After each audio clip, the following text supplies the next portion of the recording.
So welcome all of you to the class. तो हमारा chapter कौन सा चल रहा है? System of particles and rotational motion. और इसमें हमने मोमेंट ऑफ इनर्शिया शुरू तो किया था, लेकिन उससे पहले ये टॉर्क के कुछ दो टाइप के एग्जांपल्स बचे हुए हमारे, तो वो दो टाइप्स हम देख लेंगे। भले हमने टॉर्क अच्छे से डिस्कस किया है। टॉर्क मतलब कौन सा फोर्स? लीनियर फोर्स के रोटेटिंग फोर्स, रोटेटिंग फोर्स। और यही रोटेटिंग फोर्स एक इंसान को बहुत पसंद है, तो उसने अपना स्टाइल ही बना लिया है। डाया नहीं है वो, एसीपी प्रद्युमन है वो, ठीक है। तो यहाँ पे ये देखो, हमने जो टॉर्क का एग्जांपल लेके थे, तो अगर मान लो ये रॉड है और ये रॉड का इधर है पाइवट पॉइंट, और इस रॉड के अगर हम फोर्स लगा रहे हैं कहीं पे इधर, ऐसे फोर्स लगा रहे हैं हम, तो इसमें कौन से डायरेक्शन में रोटेशन होने वाला है? Anti clockwise. और अगर ये पॉइंट मैं अगर चेंज करके यहां रख दूं, अब पाइवट पॉइंट इधर है और मैं इधर फोर्स लगा रहा हूं, अब कौन सा मोशन होने वाला है? क्लॉकवाइज। और हमने क्लॉकवाइज को साइन कौन सा दिया था? माइनस, और एंटी क्लॉकवाइज को प्लस। ये क्लियर है? तो जहां भी हमने पाइवट पॉइंट लिया, वहां से फोर्स किधर लगा रहे हैं, तो ऑब्जेक्ट किधर मोशन हो रहा है, ये आपको क्लियर हो गया? क्योंकि ये नेक्स्ट प्रॉब्लम में बहुत ज्यादा काम में आने वाला है, ठीक है। तो अब ये देखो नेक्स्ट प्रॉब्लम कैसा है। In the figure shown a cubical block is held stationary, ये सबसे इंपॉर्टेंट वर्ड है इसमें, against a rough wall by applying force F, then find the torque by normal reaction. क्या हमने नॉर्मल रिएक्शन पढ़ा है? बिल्कुल पढ़ा है। तो नॉर्मल रिएक्शन कहां लगता है ये भी हमको मालूम है। अगर मैं एक डायग्राम बनाऊं ऐसे, इधर ये हॉरिजॉन्टल सरफेस है, इसके ऊपर मैं एक ब्लॉक रख देता हूं यहां पे ऐसा कुछ, तो इसमें नॉर्मल रिएक्शन हम कहां बताते हैं? ऊपर। अब इंपॉर्टेंट चीज ये है कि ऊपर यहां भी बना सकता हूं मैं ऊपर यहां भी बना सकता हूं, मैं ऊपर यहां भी बना सकता हूं। तो तीनों में से कौन सा सही है? सेंटर वाला। तो हमको अभी वही डिस्कस करना है कि क्या सेंटर ऑफ मास हमारे बॉडी के सेंटर से पास होता है या नहीं। और ये क्यूबिकल बॉडी के सेंटर को हम क्या नाम दे सकते हैं? और उसका सेंटर ऑफ मास ही है वो, ठीक है। तो यहां प्रॉब्लम में हमको दिया हुआ है कि ये जो फोर्स एक्ट हो रहा है, ये फोर्स एक्ट हो रहा है along the centre of mass, ठीक है। ये फोर्स कहां एक्ट हो रहा है? Along centre of mass. और ये बॉडी का वेट कहां एक्ट होने वाला है? नीचे। और वो भी कहां से पास होगा? Along the centre of mass. वो यहां से ऐसा नीचे पास होगा, उसका नाम हम रख देंगे mg। कैपिटल एम है तो कैपिटल mg नाम रख देंगे। यहां तक क्लियर है? अब इसमें और कौन से फोर्सेस है? इसमें दो फोर्सेस है, और क्योंकि ये रफ वॉल है तो इसमें फ्रिक्शन भी आने वाला है। और फ्रिक्शन कहां बनाते हैं हम? जहां मूवमेंट होने वाला है उसके अपोजिट। तो यहां पर इस ऑब्जेक्ट का भी तो स्टेशनरी है, लेकिन नॉर्मली वो अपनी वेट की वजह से कहां जाएगा? तो नॉर्मल रिएक्शन कहां पे, सॉरी फ्रिक्शन कहां पे? ऊपर। तो मैं यहां बना लूंगा कि और फ्रिक्शन कहां बनाते हैं हम? Along the surface. तो यहां पर मैं बनाऊंगा फ्रिक्शन किधर है? ऊपर है। कितना है? F। और F का फॉर्मूला हमको मालूम है क्या? F is equal to mu N. और इसमें भी दो केसेस पढ़े थे हमने फ्रिक्शन में भी, कौन से? स्टैटिक और काइनेटिक। और उसमें से एक फ्रिक्शन ऐसा था जो वेरिएबल था। वो कौन सा फ्रिक्शन था? स्टैटिक फ्रिक्शन वेरिएबल था, काइनेटिक फ्रिक्शन कांस्टेंट था। इसलिए हम स्टैटिक फ्रिक्शन में कोई एक वैल्यू निकालते थे। कौन सी value? Limiting friction. Limiting friction मतलब वो मैक्सिमम कितना फ्रिक्शन हो सकता है, उससे कम होगा या तो मैक्सिमम रहेगा। कम से कम कितना हो सकता है फ्रिक्शन? जीरो, ठीक है। स्मूथ सरफेस को हम बोलेंगे it has coefficient of friction कितना? जीरो, ठीक है। तो यहां पर ऐसा कुछ है, फ्रिक्शन का फॉर्मूला हमको मालूम है। अब ये देखो, यहां पर ये फोर्स लग रहा है और इसका सेंटर ऑफ मास से डिस्टेंस कितना है बताओ? इसका यहां से यहां तक ये डिस्टेंस कितना है? ये डिस्टेंस यहां से यहां तक, ये अगर टोटल डिस्टेंस 2 है तो ये सेंटर से यहां तक a होने वाला है। यहां तक क्लियर है? अब हमने एक और बात स्टडी किए थे कि अगर, अब एक तो बात क्वेश्चन में दी गई है कि ये ऑब्जेक्ट स्टेशनरी है, तो ये मूव नहीं हो रहा है, ना ही लीनियर मूव हो रहा है, ना ही रोटेशनल मूव हो रहा है। मतलब एक ऑब्जेक्ट को हमने दीवार पे ऐसा पकड़े हुए है, ठीक है। तो अब यहां पर वो घूम नहीं रहा है, तो हम टॉर्क अबाउट एनी पॉइंट कितना ले सकते हैं? 0। तो अब जानबूझ के हम इसमें लेंगे torque about centre of mass. क्यों? ताकि हमको ये पता चले कि इसमें टोटल टॉर्क आ रहा है कि नहीं आ रहा है। तो यहां पे अकॉर्डिंग टू द एग्जांपल आ रहा है क्या? नहीं आ रहा है, क्योंकि ऑब्जेक्ट स्टेशनरी है। अगर वो बोलता कि भाई घूम रहा है ये, तो टॉर्क आ रहा होता। अब देखो यहां पर क्या होने वाला है, अब हम निकालेंगे torque about centre of mass. Torque about centre of mass. तो अब देखो कितने फोर्सेस है। पहला फोर्स ये लेता हूं मैं, फोर्स क्या? फोर्स सेंटर ऑफ मास से जा रहा है। तो अगर हम हमारा फिक्स पॉइंट वहां रख दे, पाइवट पॉइंट वहां रख दे, और वहां पे कितना भी फोर्स लगा है उसकी वजह से टॉर्क होता है क्या? नहीं। तो torque due to force F is 0। अब torque due to weight is, ये भी 0 होगा। क्यों? क्योंकि ये भी कहां से जा रहा है? फोर्स सेंटर ऑफ मास से, और वही पाइवट पॉइंट लिया हमने, और हमने ये कल स्टडी किया था कि अगर वो पाइवट पॉइंट पे से फोर्स जाता है तो कितना भी फोर्स रहने दो उसकी वजह से टॉर्क 0 होगा। तो ये दोनों फोर्स की वजह से तो टॉर्क 0 हो गया, इनकी वजह से बॉडी घूमने वाली नहीं है। अब बचे दो फोर्सेस, एक तो है फ्रिक्शन, दूसरा है नॉर्मल रिएक्शन। तो फ्रिक्शनल फोर्स की वजह से टॉर्क कितना आएगा? टॉर्क का फॉर्मूला क्या है? Force into perpendicular distance. ठीक है, यहां लिख लेता हूं मैं, टॉर्क का बेसिक फॉर्मूला है फोर्स इनटू परपेंडिकुलर डिस्टेंस। अब फोर्स है फ्रिक्शन, तो अगर मैं सेंटर ऑफ मास से ये डिस्टेंस निकालू यहां तक का, या फिर ये यहां तक का, कौन सा डिस्टेंस सही है इसके लिए? फ्रिक्शन के लिए ये वाला सही है, क्योंकि ये डिस्टेंस है और इससे फोर्स परपेंडिकुलर है। तो ये frictional force into perpendicular distance, तो ये डिस्टेंस भी यही है, क्योंकि ये टोटल कितना है? 2 है ये। ठीक है, और क्यूबिकल बॉक्स है तो सब साइड्स सेम है। यहां तक क्लियर है? अब देखो ये टॉर्क ये बॉडी को कहां घुमाने वाला है? सेंटर ऑफ मास से इधर फोर्स लग रहा, तो ये कैसे घुमाएगा बॉडी को? तो ये ऐसे घुमाने वाला है बॉडी को। ठीक है, ऐसे मतलब कौन सा? क्लॉकवाइज। ठीक है, और क्लॉकवाइज को साइन नेगेटिव, तो माइनस फोर्स कौन सा है? फ्रिक्शनल फोर्स F, और यहां मैं लिखूंगा F इंटू डिस्टेंस कितना है? A। अब ये टॉर्क है, ये तो इसके वजह से टॉर्क 0 हो गया, वेट की वजह से, एक्सटर्नल फोर्स की वजह से टॉर्क 0 हो गया। लेकिन इसके वजह से टॉर्क आया, क्या बॉडी पर टॉर्क टोटल लग रहा है कुछ ना कुछ?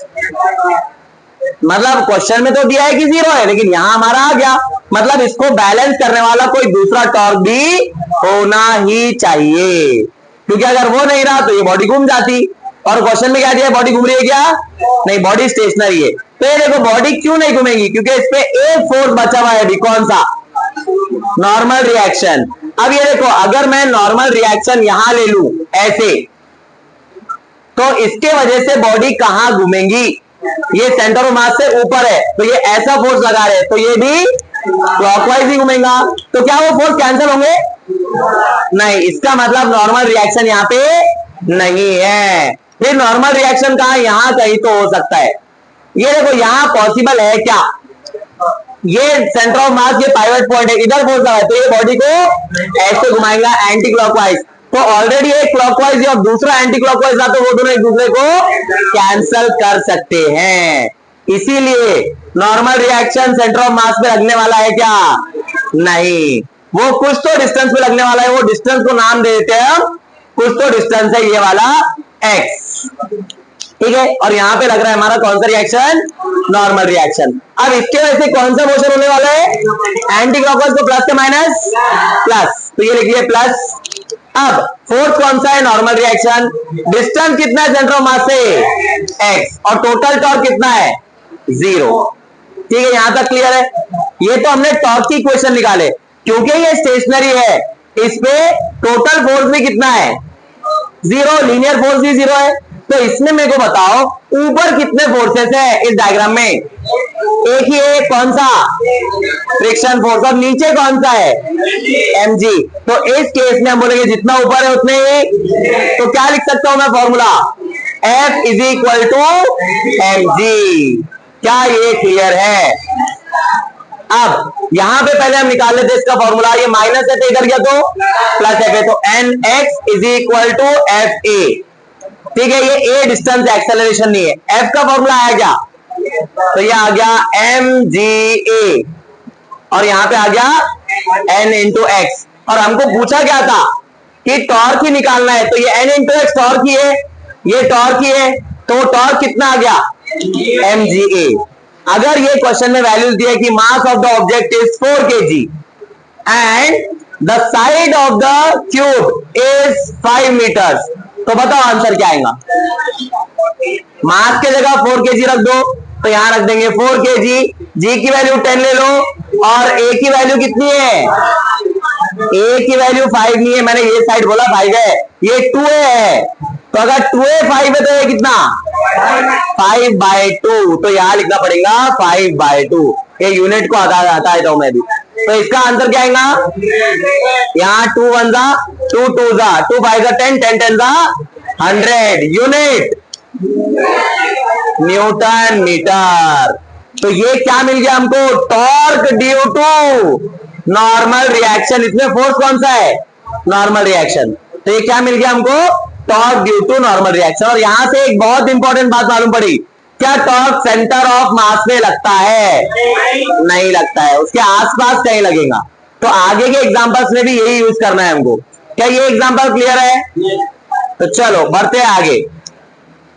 तो नेक्स्ट एग्जांपल कुछ ऐसा है आपका। अब देखो इसमें पहली चीज, क्या ये डायग्राम एग्जैक्टली करेक्ट है, क्यों नहीं, ठीक है। नॉर्मल रिएक्शन कहां लग रहा है, सेंटर ऑफ मास पे और ऊपर लग रहा है, सेंटर ऑफ मास पे लगने वाला है क्या, उसके एक्सिस पे नहीं लगने वाला है, ठीक है। तो अब इसमें देखो ऐसे दिया है, अब ये फोर्स, अब मैं ये डायग्राम को फिर से करेक्ट वाला बनाऊंगा, तो अब देखो कैसे बनेगा ये डायग्राम।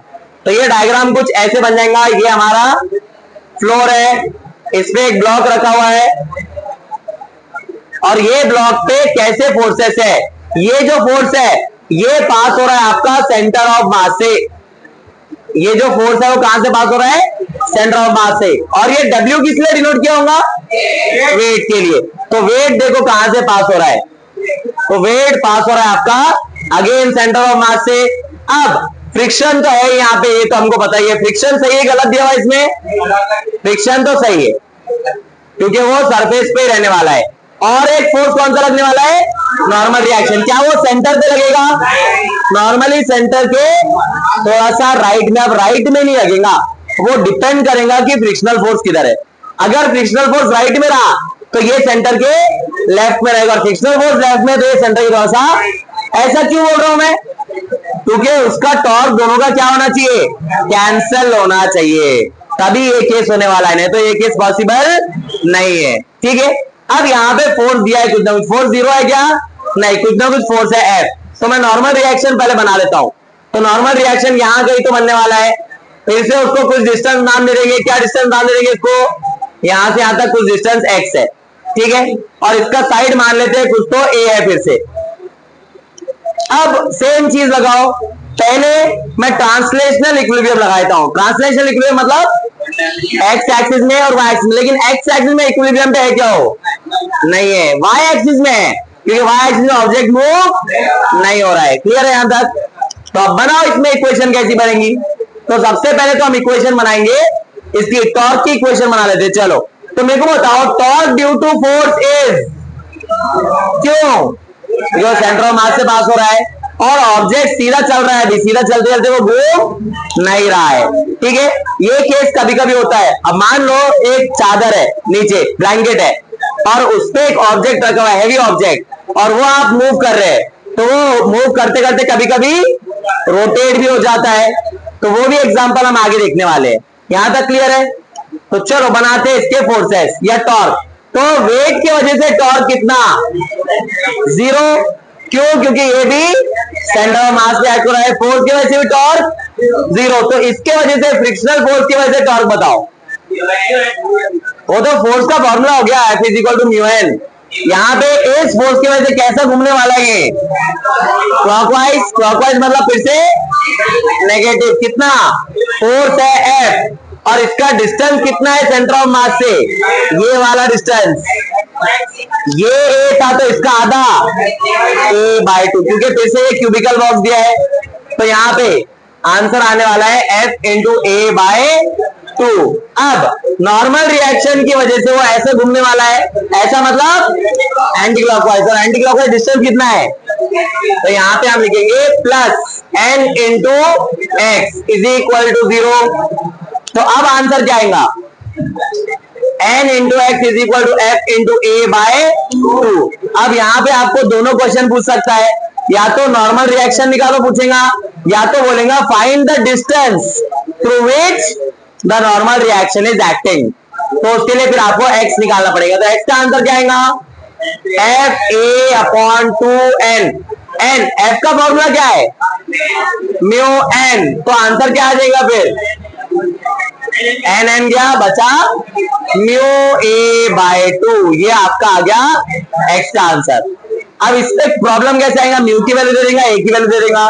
तो मान लो म्यू की वैल्यू दे दिया है 0.32 और आपको ए की वैल्यू दे दिया है कुछ तो 30 सेंटीमीटर। तो बताओ x कितना, बस वैल्यूज रख देना है और कुछ नहीं करना है। तो यहाँ पे कैलकुलेशन पार्ट करना है बस। 9.6 यूनिट x निकालना है, ये लेंथ निकालना है, सेंटीमीटर में आने वाला है, ठीक है। तो ये देखो x का फॉर्मूला क्या है, म्यू 0.32 इंटू 30 डिवाइड बाय 2। तो ये 2 1 जा 2 15 जा 15 इंटू 0.32 करो, आपका आंसर आ जाएगा। कौन से यूनिट में, सेंटीमीटर में। बस ये बेसिक मल्टीप्लिकेशन करना है, ठीक है।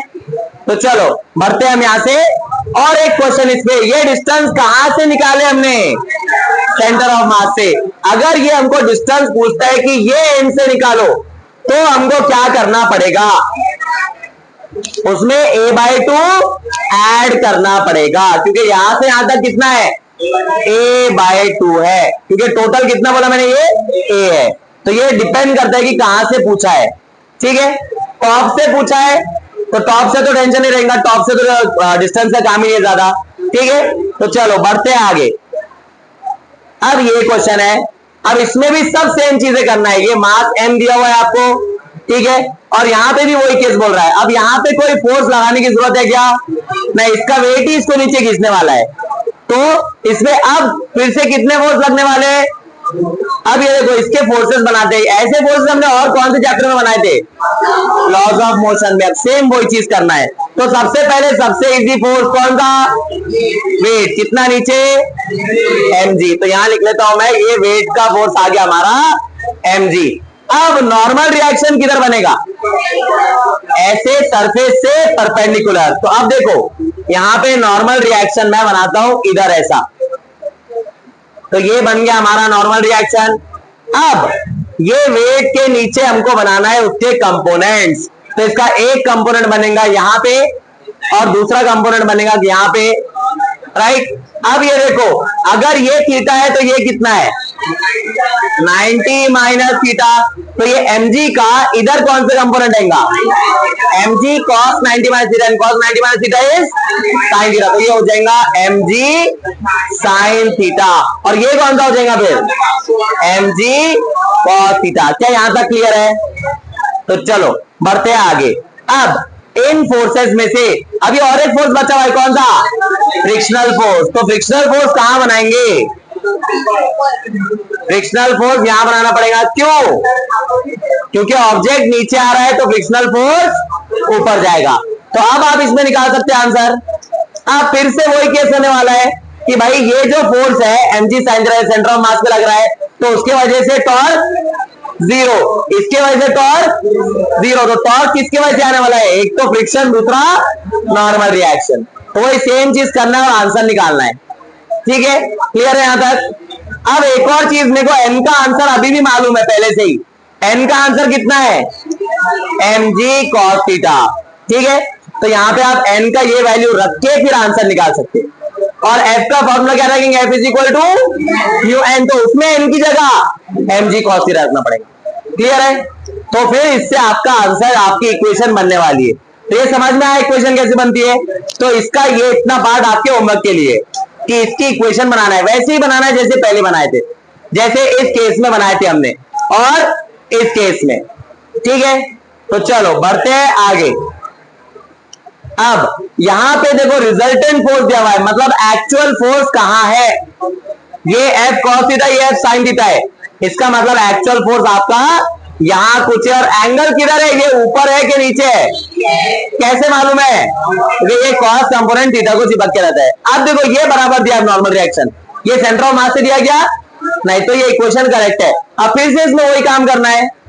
अब इसमें आप जब ये निकालेंगे तो ऊपर भी एक एक्स्ट्रा फोर्स आ गया, कौन सा, F sin थीटा। तो जब आप इसको सॉल्व करेंगे तो ये फोर्स भी आपको कंसिडर करना पड़ेगा, ठीक है। तो इसमें इक्वेशंस बनते कैसे, स्टेप्स क्या है इसके, कि y एक्सिस में फोर्स जीरो कर दो, क्योंकि x एक्सिस में तो मूव हो रहा है लेकिन y एक्सिस में मूव नहीं हो रहा है, तो y एक्सिस में जितना ऊपर फोर्स उतना ही नीचे फोर्स। फिर क्या करना है, टोटल टॉर्क जीरो कर देना है। x एक्सिस में फोर्स जीरो क्यों नहीं करना है, क्योंकि यहाँ पे ये मूव हो रहा है एक्स एक्सिस में, और जहां भी मूव हो रहा है उसके अपोजिट साइड फ्रिक्शन रहने वाला है। तो ऐसे प्रॉब्लम्स में हमेशा हमको सिर्फ दो फोर्स की वजह से टॉर्क निकालना है, कौन सा, एक तो नॉर्मल रिएक्शन, दूसरा फ्रिक्शन, क्योंकि बाकी सब कहां लग रहे हैं, सेंटर ऑफ मास पे लग रहे हैं। सेंटर ऑफ मास पे कितना भी फोर्स लगने दो, हमने उसको पाइवट पॉइंट नाम दे दिया है, और पाइवट पॉइंट मान लिया तो उसमें से कितना भी फोर्स जाने दो, टॉर्क कितना, जीरो। क्लियर है। तो ऐसा ये ब्लॉक का आपको प्रॉब्लम सॉल्व करना है, ठीक है। अब इस पे वैल्यू चेंज करके कैसे भी क्वेश्चन बन सकता है, तो ये आपको आना चाहिए। फिर तो बढ़ते हैं हम आगे, लैडर प्रॉब्लम। अब ये नॉर्मली हमारे रियल लाइफ में बहुत जगह यूज होता है कि आप कहीं चढ़ना है तो अब तो वो ट्राइंगल वाले लैडर आ गए, ऐसे वाले, लेकिन पहले ऐसे वाले लैडर जब नहीं थे तो ये लैडर यूज करते थे, ऐसे वाले। अब इसमें अगर देख रहा है आपको तो यहाँ एक्सीडेंट्स भी हो सकते हैं, कैसे, एक इंसान ऊपर चढ़ता जा रहा है और सीढ़ी स्लिप हो गई, तो जहां सीढ़ी स्लिप हो गई तो वहां पे वो गिर जाएगा इंसान और डैमेज हो जाएगा कुछ ना कुछ, ठीक है। तो हम क्या बोलेंगे, सीढ़ी खराब हो गई, सीढ़ी खराब हो गई बोलेंगे क्या, इंसान को देखेंगे पहले, ठीक है। तो यहाँ पर अब इसमें देखो ध्यान से कौन से फोर्सेस आने वाले, ये बहुत इंपॉर्टेंट है, और आगे इसमें अलग अलग केसेस भी देखेंगे हम। तो देखो सबसे पहले कौन सा फोर्स बनाएंगे, लैडर का वेट। लैडर का वेट कहां लगने वाला है, इसके ऑब्जेक्ट के सेंटर पे, सेंटर ऑफ मास, ठीक है। तो यहां पर ये आने वाला है इसके बीच में कहीं, तो नीचे कितना, ये आने वाला है आपका mg। ये एक फोर्स तो क्लियर है, ठीक है। अब मेरे को एक चीज बताओ, यहां पर कौन सा फोर्स आएगा, यहां पे नॉर्मल रिएक्शन आने वाला है, तो मैं इसको N1 नाम दे देता हूं। N1 क्यों, ये आपको समझ में आएगा अभी, क्योंकि यहां पे भी तो एक नॉर्मल रिएक्शन है। अब इसको क्या नाम देंगे, N2, ठीक है। अब मान लो ये सीढ़ी चाह रही है कि स्लिप होना, लेकिन उसको स्लिप होने से कौन रोक रहा है, फ्रिक्शनल फोर्स। तो अगर ये पार्ट स्लिप होना चाह रहा है, इसका बॉटम, तो वो स्लिप होकर कहां जाएगा, राइट में कि लेफ्ट में, ऑब्वियसली लेफ्ट में जाएगा। तो जब ये लेफ्ट में जाएगा तो फ्रिक्शन कहां लगेगा, फ्रिक्शन लगेगा राइट में, ठीक है। तो इसको नाम दे देता हूं मैं फ्रिक्शन को F1। अब F1 क्यों, क्योंकि यहां भी तो ये भी तो पॉइंट कहीं जाने वाला है, ये पॉइंट कहां जाएगा, अगर ये सीढ़ी इधर गई तो ये पॉइंट नीचे जाएगा, तो फ्रिक्शन कहां लगेगा, ऊपर। तो यहां पे बना लेंगे फ्रिक्शन लगने वाला है ऊपर, कितना, F2। क्लियर है यहां तक, इसमें कुछ डाउट है। अब ये सब फोर्सेस मिला के इक्वेशन बनाना है, और हमको बोलना है कि भाई ये ऑब्जेक्ट, ये लैडर अभी कहीं भी मूव नहीं हो रहा है, ना ही लीनियर मोशन हो रहा है, ना ही रोटेशनल मोशन हो रहा है, ठीक है। तो अगर कोई भी मोशन नहीं हो रहा है तो सबसे पहले चीज ट्रांसलेशनल इक्विलिब्रियम। ट्रांसलेशनल इक्विलिब्रियम मतलब क्या, कि जितना एक्स एक्सिस में लेफ्ट में फोर्स है उतना ही राइट में फोर्स है, जितना ऊपर है उतना ही नीचे है। तो अब मेरे को बताओ ऊपर फोर्सेस कितने हैं, दो, एक तो N1 और दूसरा F2, दोनों ऊपर के डायरेक्शन में है, तो मैं लिखूंगा N1 plus F2 is equal to, इसको बैलेंस कौन कर रहा है, mg। क्लियर है। तो यहां पे लिखूंगा मैं mg। लेफ्ट में कितने फोर्सेस है, लेफ्ट में एक ही फोर्स है, कौन सा, लेफ्ट में N2 है, फ्रिक्शन कहां है, लेफ्ट में, लेफ्ट में। ये राइट में है फ्रिक्शन, ये तो एक्स्ट्रा बनाया था मैंने, ये फ्रिक्शन राइट में और N2 लेफ्ट में, तो ये दोनों भी इक्वल होंगे। तो तो यहां लिख लूंगा मैं N2 is equal to F1। क्या यहां तक क्लियर है? तो यहाँ पे ये ऐसे जितने भी प्रॉब्लम्स होंगे लैडर के, उसमें हमको 3 इक्वेशन बनाना है। तो हमने कितने बना लिए? 2 इक्वेशन। कौन सा इक्विलिब्रियम यूज करके? ट्रांसलेशनल इक्विलिब्रियम यूज करके। ठीक है, अब कौन सा इक्विलिब्रियम यूज करेंगे? Rotational equilibrium. तो अब देखो बहुत ध्यान से, जब जब हम रोटेशनल इक्विलिब्रियम यूज करेंगे तब तक हमको एक पॉइंट को क्या नाम दे देना है? Pivot point. उसको फिक्स कर देना है। उसको जब हम फिक्स कर देंगे, उस पर जितने भी फोर्सेस रहेंगे उसका टॉर्क कितना आएगा? 0। तो हमारे आसानी के लिए अब देखो, अगर मैं यहां पे लू, मैं पाइवट पॉइंट यहां पे लू, तो सिर्फ mg वाला कैंसिल होगा। तो कितने टर्म्स आएंगे टॉर्क में? 1 2 3 4 टर्म्स आएंगे। और अगर मैं पाइवट पॉइंट यहां रख दूं तो ये दोनों फोर्स कैंसिल हो गए। अब कितने टर्म्स आएंगे? 3 टर्म्स। तो हमको आसान बनाना है तो हम यहीं पे रखेंगे। ज्यादातर प्रॉब्लम्स में यहीं रखने से आपका आंसर ऑटोमेटिकली आ जाएगा। ठीक है, तो अब मैं यहां पे पॉइंट ए पे रखता हूं पाइवट पॉइंट। तो देखो इक्वेशन कैसी बनेगी। अब ये बहुत ध्यान से देखना है, क्योंकि यहां पे आपको जो डिस्टेंस निकालना है, वो डिस्टेंस कैसे निकालना है ये समझ में आना बहुत ज्यादा जरूरी है। हाँ, पाइवट पॉइंट हम जहां चाहे वहां रख सकते हैं, वो हमारे हाथ में। पाइवट पॉइंट हम यहां भी रख सकते हैं, हम यहां भी रख सकते हैं, हम यहां भी रख सकते हैं, यहां भी रख सकते हैं, कहीं भी रख सकते हैं। ठीक है, तो चलो अभी हम कहां रख रहे हैं?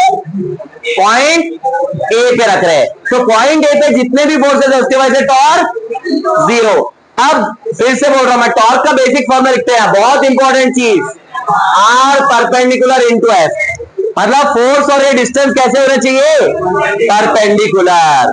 अब ये देखो, यहां पे ये फोर्स है mg, क्या ये लेंथ इससे परपेंडिकुलर है? नहीं है। तो अब इससे परपेंडिकुलर कौन सा लेंथ है हमको वो लेना पड़ेगा। तो ये देखो, ये जो फोर्स है नीचे mg, यहां मैं उसको बना लेता हूं, नीचे फोर्स है mg, तो क्या इससे ये लेंथ परपेंडिकुलर है? यस। लेकिन हमारे पास तो ये लेंथ है। अब मेरे को बताओ, टोटल लेंथ L है, तो ये लेंथ कितना है? L/2। और ये एंगल कितना है? तो क्या मैं ये डिस्टेंस निकाल सकता हूं? कितना? L/2 cos theta. क्या ये mg फोर्स को परपेंडिकुलर लेंथ है? यस, बिल्कुल है। तो अब हम इसको फॉर्मूले में डाल सकते हैं टॉर्क के। अब ये टॉर्क के वजह से यहां फिक्स पॉइंट है, और ये टॉर्क है, तो ये इसको कैसे घुमाएगा? क्लॉकवाइज। अब क्लॉकवाइज को क्या साइन लेंगे? माइनस। तो अब मैं लिखूंगा माइनस L/2 cos थीटा। ये तो आ गया लेंथ, और फोर्स कौन सा है?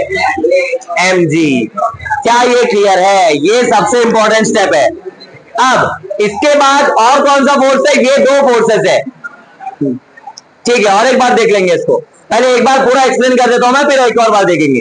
तो N2 फोर्स इधर है, पाइवट पॉइंट यहां है। अब ये देखो, ये फोर्स से फिर से परपेंडिकुलर डिस्टेंस निकालना है। तो फोर्स बना लेता हूं मैं फिर से, N2 फोर्स इधर है।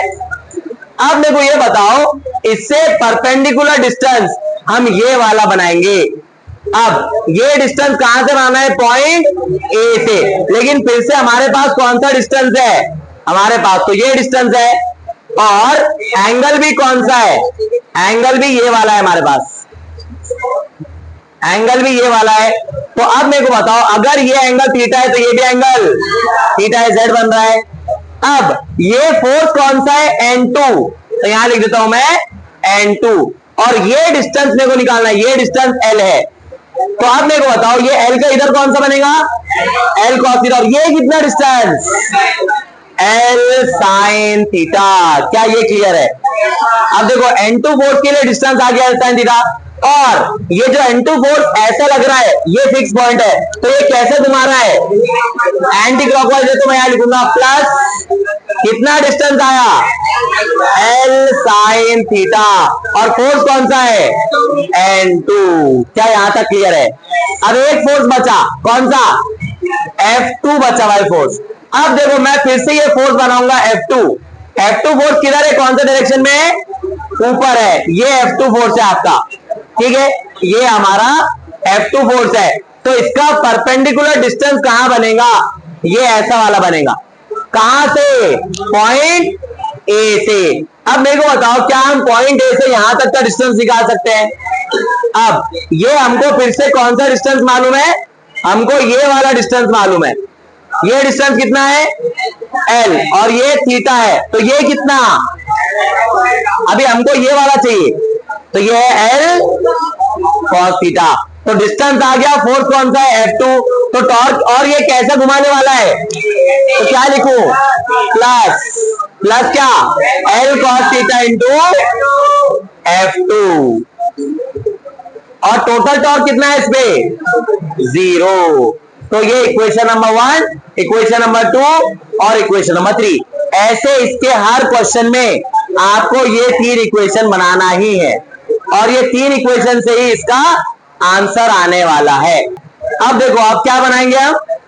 अब यहां पे हमको बनाना है कौन से फोर्सेस? पूरे फोर्सेस तो बनाने हैं, लेकिन अब मैं बोल रहा हूं कि भाई मेरे पास ये है स्मूथ सरफेस, तो यहां का फ्रिक्शन कितना? 0। तो कौन सी वैल्यू 0? F1 0। ये यहाँ पे जो F1 आ रहा था वो कितना हो गया? 0। ऊपर तो आने वाला है नॉर्मल रिएक्शन, यहाँ आने वाला है F2 और यहाँ आने वाला है N2, ठीक है। और एक था फोर्स नीचे mg। अब ऊपर वाले को बैलेंस करने के लिए नीचे है, लेफ्ट वाले को बैलेंस करने के लिए कौन है? N2 बैलेंस करने के लिए कोई नहीं बचा, इसीलिए लैडर लेफ्ट में मूव होगा। ये भी एक रीजन है इसका, ठीक है। तो ये 2 केस हमने देखे कि जिसमें लैडर रुकने वाला है, क्या नहीं, जिसमें दोनों भी स्मूथ है, दोनों भी स्मूथ है, मतलब F2 भी कितना है? 0 है, ठीक है। और एक स्मूथ है तो अब भी ये 0 आने वाला है। अब 2 केस ऐसे बचे जिसमें ये टिका रह सकता है। उसमें से पहला केस है कि ये वाला रफ होना चाहिए, ये स्मूथ रहा तो भी चलेगा, और दूसरा केस है कि ये भी रफ होना चाहिए, ठीक है। तो इसके अलग अलग 4 डायग्राम्स है, तो वो डायग्राम्स यहाँ पे आपके पास है सामने। चलो ये वाला, इसकी इक्वेशन बनाओ। देखो इसकी इक्वेशन क्या बनेगी, फिर वो चारों डायग्राम एक साथ स्टडी करेंगे हम। ये वाला स्मूथ सरफेस है, ये वाला रफ सरफेस है। आपको इसका वैसे इक्वेशन बनाना है। पहले तो सब फोर्सेस बनाना है, फिर ट्रांसलेशनल इक्विलिब्रियम के इक्वेशंस, फिर रोटेशनल इक्विलिब्रियम की इक्वेशन। तो ये आपको बनाना है।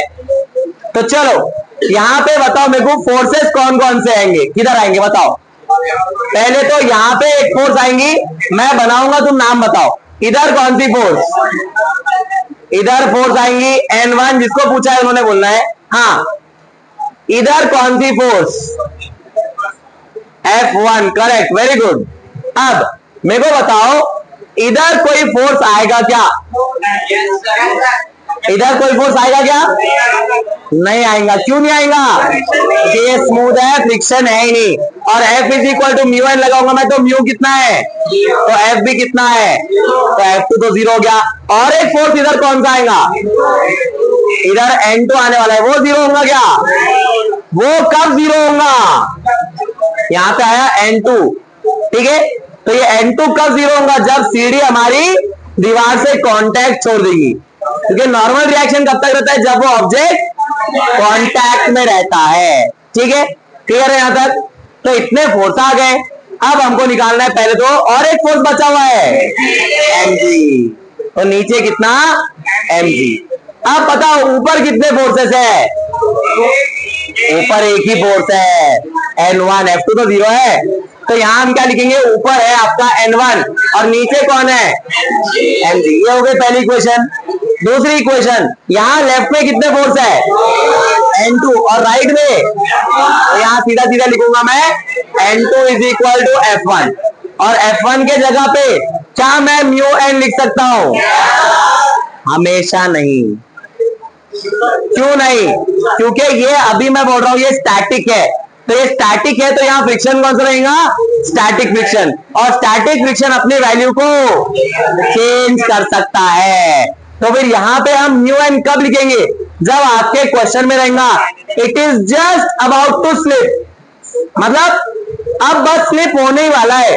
तो जब स्लिप होने ही वाला है तो उसकी मैक्सिमम कंडीशन में फ्रिक्शन मैक्सिमम रहना चाहिए। तो उस कंडीशन में हम F is equal to mu N लिख सकते हैं, नहीं तो हम F is equal to mu N नहीं लिख सकते। तो यहां पर इस क्वेश्चन में हम F is equal to mu N नहीं लिख सकते। कब लिख सकते? जब क्वेश्चन में एक छोटा सा स्टेटमेंट रहेगा कि the ladder is just about to slip, तब आपको F1 is equal to mu N रख देना है।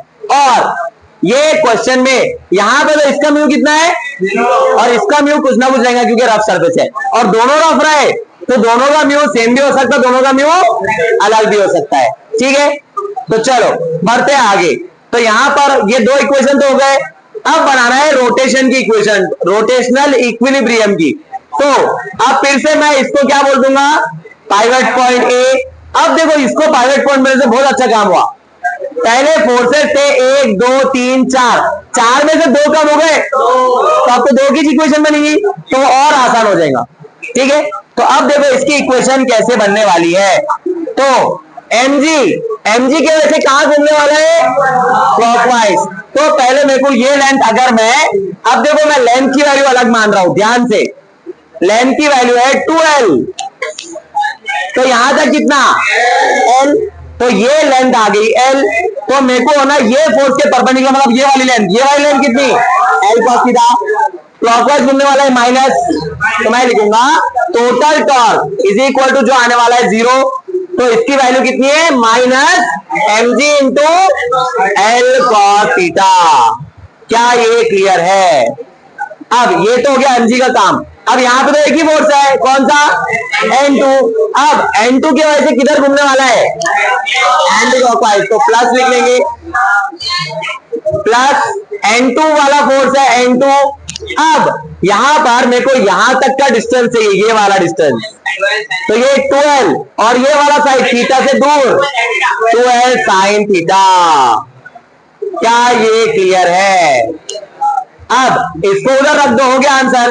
तो आंसर आएगा आपका 2n2l sine theta is equal two plus mg l cos theta. ऐसा भी बोल सकते हैं, माइनस को कर चलेंगे, प्लस हो गया।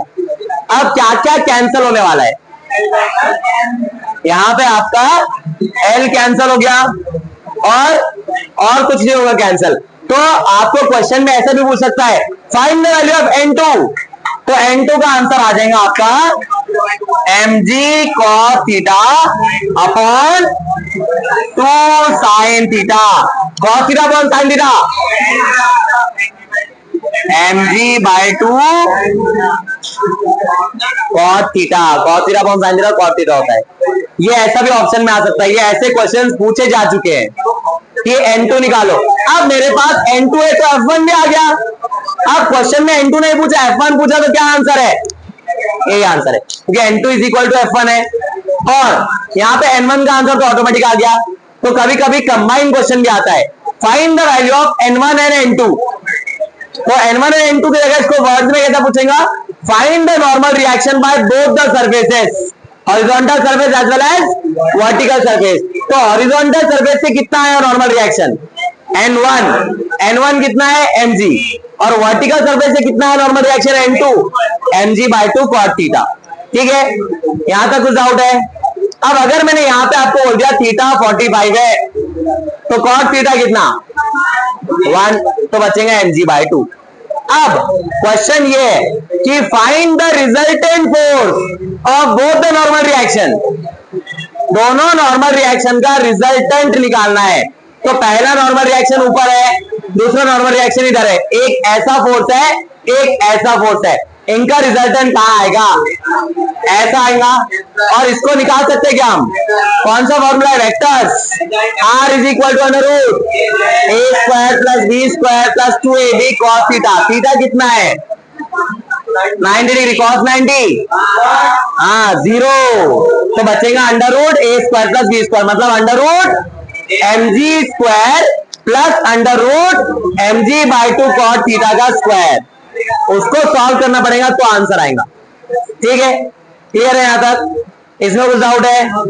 तो चलो बढ़ते हैं यहां से आगे। अब वो चारों केसेस जो एक साथ लिखे हुए वो बताया तो मैं आपको, ये देखो, और यहां पर ऊपर वो जो बहुत इंपॉर्टेंट स्टेटमेंट मैंने बताया आपको वो लिखा हुआ भी है कि use f is equal to mu n only when given about just about to slip, मतलब कौन सा केस, limiting case, otherwise it will be taken as static friction which is variable. और ये चारों केसेस तो हमने डिस्कस किए। अब बहुत सी बुक्स में आपको ऐसा भी मिलेगा, नॉर्मल रिएक्शन को आर से लिखते हो, लेकिन हम आर से नहीं, हम एन से लिखेंगे। ठीक है, किससे भी लिखो, आंसर आना इंपॉर्टेंट है। तो ये देखो रफ और स्मूथ, क्या इसमें हमारी लैडर स्टेशनरी पोजीशन पे हो सकती है? यस, तो इसमें पॉसिबल है, दोनों स्मूथ है, स्मूथ और रफ, रफ और रफ। क्लियर है यहां तक? तो ऐसा डायग्राम बेस्ड भी क्वेश्चन आता है कि in which of the following diagram it is possible to have a stationary ladder. तो इसमें एक लॉजिक याद रखना है कि हॉरिजॉन्टल सरफेस स्मूथ नहीं होना चाहिए। अगर कोई भी डायग्राम में हॉरिजॉन्टल सरफेस स्मूथ है तो लैडर का पॉसिबल ही नहीं है स्टेशनरी होना। ठीक है, तो चलो बढ़ते हैं आगे। अब ये इसका क्वेश्चन है, अब ये क्वेश्चन आपको ट्राई करना है, तो करो ट्राई। वही क्वेश्चन है, अभी अभी हमने किया है, ज्यादा कुछ डिफरेंस कुछ भी नहीं है, डिफरेंस वही क्वेश्चन है। अब ये देखो, ये जो मैंने आपको क्वेश्चन बताया ये उसी को वर्ड्स फॉर्मेट में फ्रेम करके डाला हुआ है। तो देखो कैसे, a ladder of mass capital M and length L is supported in equilibrium against a smooth vertical wall and a rough horizontal surface as shown in the figure. If theta be the angle of inclination of the rod with the horizontal then calculate. ऐसे question में diagram देना जरूरी नहीं है, क्योंकि अगर इसमें diagram नहीं भी होता तो पूरी इंफॉर्मेशन मिल गई थी। देखो क्या क्या इंफॉर्मेशन मिल गई थी कि लैडर का मास कितना है, लेंथ कितना है, इक्विलिब्रियम में है, यस, और वॉल कैसी है, स्मूथ वॉल है, तो ये भी बोल दिया है। दूसरा हॉरिजॉन्टल सरफेस रफ है, ये भी बोल दिया है। और थीटा क्या है, एंगल ऑफ इंक्लिनेशन, मतलब कितना उठाया है। अगर आप ऐसे की जगह ऐसे भी डायग्राम बनाते हैं आंसर सेम आने वाला है, आंसर में कोई डिफरेंस नहीं आएगा। तो एंगल भी दिया हुआ है, इंक्लिनेशन मतलब कितना ऊपर उठाया सीढ़ी को, तो ये सब दिया है। तो इसमें डायग्राम देना आपको जरूरी नहीं है। दे दिया है तो शुक्र मानना, नहीं दिया है तो बनाना पड़ेगा डायग्राम। और इसमें क्या निकालना है, normal reaction of the wall on the ladder, मतलब कौन सा, हॉरिजॉन्टल के वर्टिकल। नॉर्मल रिएक्शन कौन सा, हॉरिजॉन्टल के वर्टिकल, लैडर पे दीवार का, तो ये हॉरिजॉन्टल है, ये हॉरिजॉन्टल है। और ग्राउंड का लैडर पे वर्टिकल, तो ये दोनों निकालना है। ये देखो अभी भी निकाले हमने, तो ये कितना आता है, इसका आंसर mg, और इसका आंसर आता है mg/2 cot थीटा। तो ये आंसर है इसका डायरेक्ट सीधा सीधा। सेम क्वेश्चन हमने अभी अभी किए सॉल्व। ठीक है, तो ये होमवर्क का क्वेश्चन है आपका। देखो क्या दिया है इसमें, अब डायग्राम दिया क्या, तो डायग्राम आपको बनाना है। तो देख लो सिर्फ डायग्राम बनेगा कैसे। Find the normal reaction and force, किसका, ऑफर्ड बाय द फ्लोर। तो नॉर्मल रिएक्शन तो ऊपर बनाएंगे, फोर्स कौन सा बनाएंगे, अब फोर्स कौन सा दिया ही नहीं, तो ग्राउंड कौन सा फोर्स लगाने वाला है, फ्रिक्शनल फोर्स। एक तो नॉर्मल रिएक्शन तो लगाई गई, वो ये आ गया, और ये फोर्स कौन सा बोल रहा है, फ्रिक्शनल फोर्स की बात हो रही है। और ऑफर्ड बाय द फ्लोर, अगर इसमें वॉल भी बोल सकता था, ठीक है। और to the ladder at rest of mass इतना, लेंथ इतना, इंक्लाइंड एट 53 डिग्री। तो अगर मैं इसका डायग्राम बनाना चाहूं तो ये मैं बनाऊंगा, पहले तो फ्लोर, दूसरी चीज में बनाऊंगा वॉल, और मैं तीसरी चीज जब लैडर बनाऊंगा तो मैं लैडर कैसी बनाऊं, ये ऐसी इंक्लिनेशन में है कुछ ये, और ये जो इंक्लिनेशन में है तो ये एंगल कितना दिया है, कौन सा, ये वाला, विद द हॉरिजॉन्टल, मतलब ये एंगल है 53 डिग्री। और इसमें आपको फिर से वो इक्वेशंस बनाने हैं सब, तो बना सकते हैं, इसको ट्राई कर सकते हैं। तो इसको ट्राई करो, और क्या निकालना है, रिजल्टेंट फोर्स, मतलब इसका और इसका रिजल्टेंट निकालना है। फिर से वही फॉर्मूला, ठीक है, कौन सा, R = a² + b² + 2ab cos theta. उसमें a ये वाला फोर्स रहेगा और b ये वाला रहेगा। ठीक है, तो आज के लिए हम यहाँ पे रुकते हैं और मिलते हैं ब्रेक के बाद।